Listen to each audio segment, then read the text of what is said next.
Clay Albright here.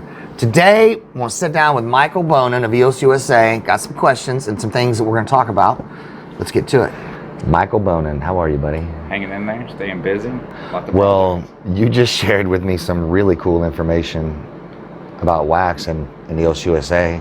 Yep. Can you share it one more time? So we just officially got re-elected to the top 21 active BPs on wax. So thank you, wax voters, getting credit for all that hard work we've been doing behind the scenes. So we may not be the. We are very excited and thrilled about this. This is cool. Thank you so much. Great things on the horizon for that. So what number are we at this point in the top 21? I think I saw we were number 10. So number 10.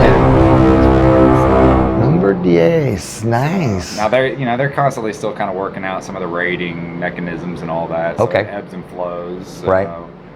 Next month may be a little different. We'll see. But, right. And would you take 20 seconds and explain sort of on wax how they go about with their selection process? Yep. So think of kind of instead of the BPs being directly elected by the token holders, it's more there's a elected group of trusted advisors. They're called the Office of Inspector Generals that are selected and voted in via public vote to help define the requirements for being a BP, and then also help provide voting recommendations for the wax team to select their VPs. So they've been working right now. Currently, it's Joseph from Barcelona, Rodrigo from Detroit, and Marlon from ZenBlocks.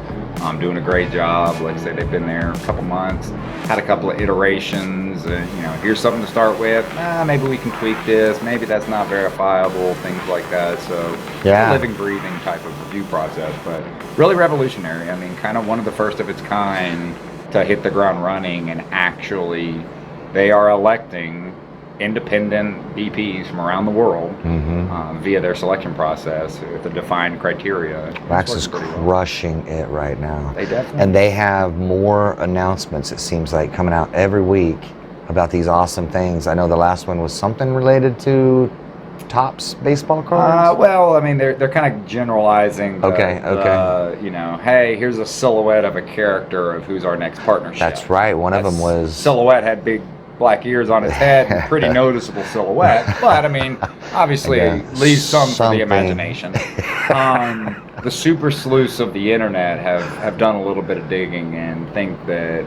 Yeah, that one of the potential opportunities it might be like a Topps trading type of like digital baseball playing cards, right? Digital assets. Digital assets. That's the whole concept of NFTs, or one of the concepts, let's say. And so obviously that would be ripe for it. And the next generation of collectors is definitely in tune with digital assets. So I think to remind people, wax actually stands for Worldwide Asset Exchange.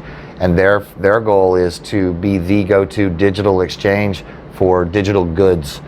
So the wax token could be involved in lots of different things down the road.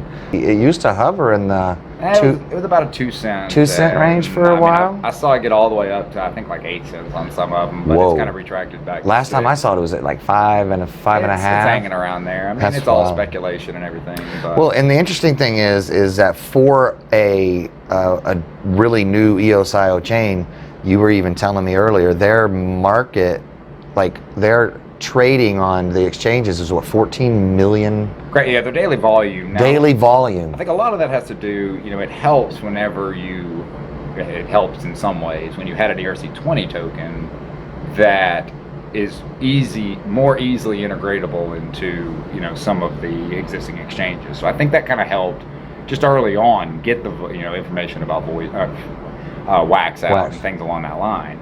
So now I do believe, the volume is actually on the wax token, wax protocol token, so it is the real token. But like I say, it has a little more visibility than some of the other a lot more chains. Liquidity for sure. And like I say, I think that some people really kind of buy into the idea is that yes, that's probably a good fit for EOS.io and the blockchain ecosystem. And, very cool. Really cool to see how it's developing. Even some of the other sister chains and application-specific chains are starting to come together and try to figure out ways, you do this, well, I do this, why don't we work together on it?